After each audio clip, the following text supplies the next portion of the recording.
I'm going to go ahead and start removing the top shell from the bottom shell. So from what I understand, this is a lot harder on the Phantom 3 than it was on the Phantom and the Phantom 2.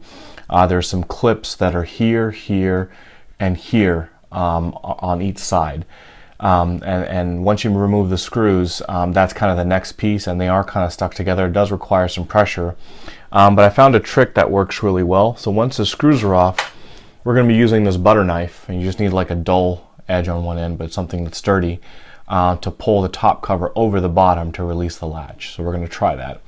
But before we get into that, we're going to flip this over and remove the screws from each of the arms to detach the upper and body arm.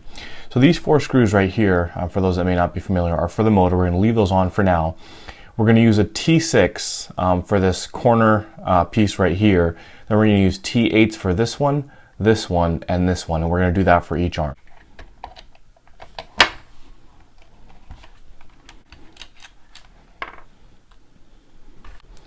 All right, next let's move on to the the 3 screws in each arm that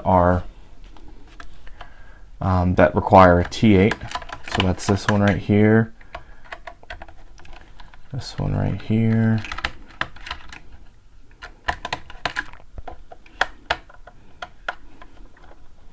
this one's a little bit tricky. You got to kind of turn it sideways here, right alongside the landing gear, to get it the right angle that you need to get all the way in. But once that's done, you just turn that over and all 3 screws should fall out. Alright, so the screws are all out, and we're just about ready to turn the aircraft over and start removing the top from the bottom. As I mentioned earlier, there's 3 brackets or clips on each side that we need to pry open. Before I do that, I wanted to also get started on removing the gimbal. These kind of locking mechanisms that are made out of plastic are a little bit flimsy, but they can be removed without breaking them. I learned a trick from a video that Tony Bach had posted, and it works something like this. So what you need to do is take this top piece and press it as far down as you can, and what that does is it helps expand the opening in the clip. And after probably a couple minutes or so, we should be able to pop those right off. So I'm going to go ahead and do these 2 and get started on removing the top part of the shell. So what we're going to be doing is taking the top and bottom and applying pressure to the bottom so that the clips come unhinged, and we're going to have to do a little bit of prying with a butter knife. The other thing I'll say is that it's probably best to just cut these open. These decals or labels will help kind of prevent like a semi-seal, so you just want to cut those open with some kind of a hobby knife or whatever you've got. Once that's done, what you're going to do is with your bottom fingers, you're going to apply pressure as you wiggle the top open.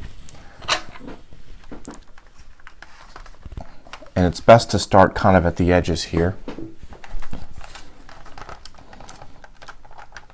So once you've got kind of a narrow opening, you should be able to stick the butter knife in there and you hear that click. And as you work further, so the clip is here, here, and here on each side. As you work further, you just want to kind of pull the knife or whatever you've got to make the top kind of come over the bottom with a gentle twisting motion. And you'll continue hearing some clicking sounds. And one other thing that I found is as you get each arm open, it's easier to stick like a business card or something that's flexible kind of through the opening to prevent the clips that you've got open from closing back up. So we'll just continue. And again, I'm not being as careful as I would with the shell because I'm going to replace it, so you hear that click again. And you just keep going all the way around, sticking the business card in each opening as you go, and just keep going all the way around until you've got it all open. Alright, so we'll turn it around here. We'll continue working on this side. And we've got that side open now. We can stick the business card all the way through this arm, just like that, to keep that side from closing back up. And this, the way to open the shell, it's worth mentioning, I learned from actually 2 different videos. One was by TMKARC1 Hobby, and he, you know, he mentioned the business card trick and using pressure with the bottom fingers. And then the butter knife trick I learned from Simon Newton, who's got a pretty popular series of videos called On the Kitchen Table. So in case you're wondering kind of what inspired me to do it this way, you know, definitely got to give credit to those 2 gentlemen. So got this side open now. We're going to stick the business, oh, got 2 of them here. Stick the business card here. And we'll just keep going all the way around until we get it all the way open. And we should be close. Let's see where we're at. So this side looks good.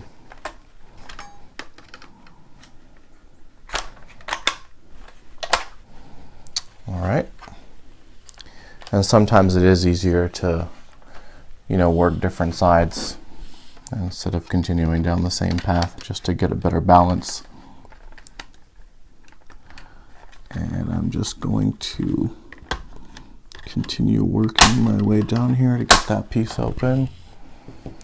And that should be it.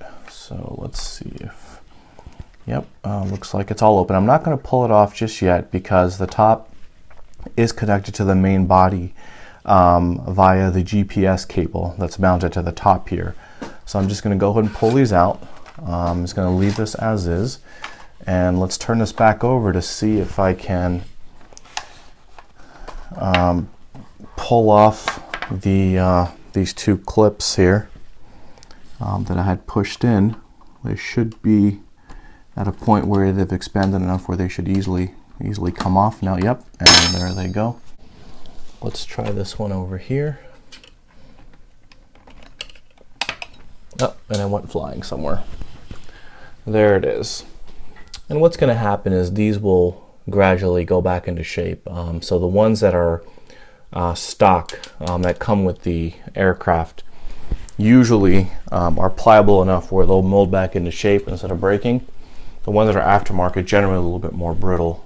So we'll leave that there. So we've got one that's come free here.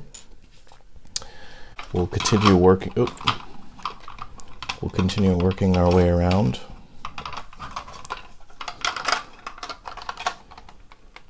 In hindsight, maybe I should have taken off the gimbal before I opened the top, but what's done is done. So let me go ahead and press this one in a little bit. Get that one going, and same thing with this one here.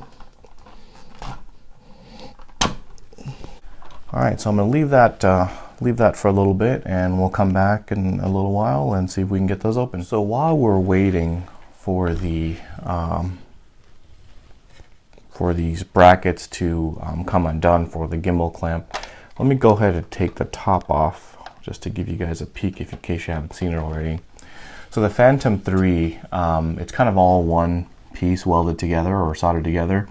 You know, there's not separate connections for the electronic speed controller, the ESC, or the motors. They're all kind of all in one into the board. So the first thing that we want to do here is take this cable, which is attached to the GPS unit, and you can gently just pry the tabs up a little bit on all sides to get that out. And what that will allow you to do is remove the top from the rest of the body. Just gentle prying on these tabs here. Don't have my tweezers. There we go. And then right here is the GPS unit, and it's behind a shield, which is just applied here with some adhesives. I'll pull that off a little bit later. So now that we've got the top off, here's again just kind of what this looks like. And one other thing that we could start doing is these LED lights. If you look carefully, these are kind of baked in, or, you know, I don't want to say weld because it's plastic, but they're kind of these little tabs right here.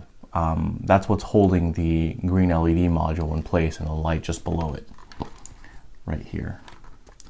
So the best way that I found to remove these is to take simple nail clippers and trim off the lip that holds the white anchor in place.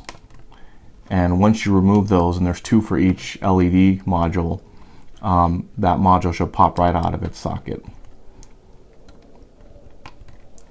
All right, and that should be it for that one. Maybe a little bit more. There we go. I can feel it moving already.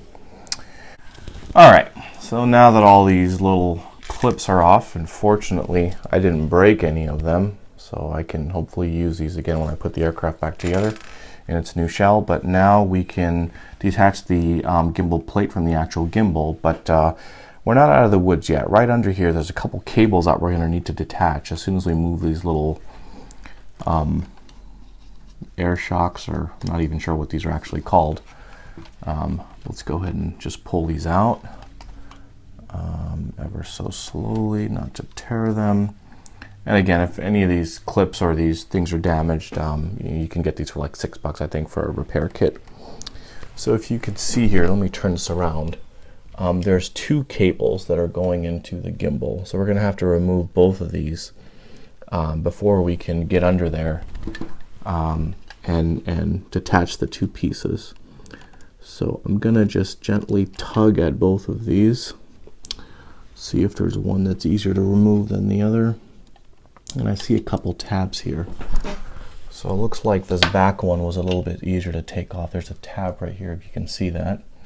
So I've got that off. Let me just turn this around here and see if there's an easier way to access this other cable here.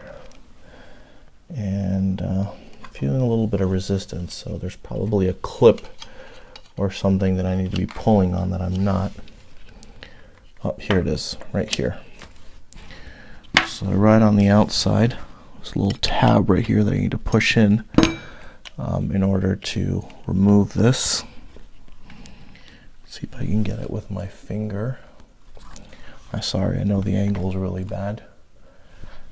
It's right here. There we go. So that one came off pretty easily.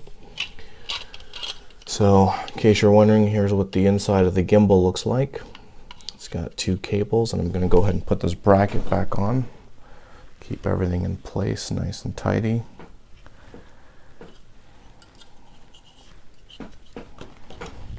Move this to the side really quickly.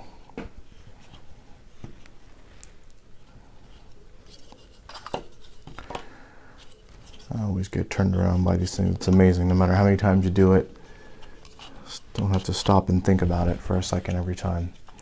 Okay, so the gimbal is in good condition. I'm just going to place that here off to the side while we continue working. All right, so next we've got the plate that's secured here, and it looks like we're going to need some hex screws, but I'm going to go ahead and use my torque wrench. Let me see if a 6 will fit in there. It looks a little bit bigger than a 6, maybe an 8. So let me try that. Yep, it's an 8. So let's go ahead and attach that. And I'm going to start by unscrewing each of these 4 screws here.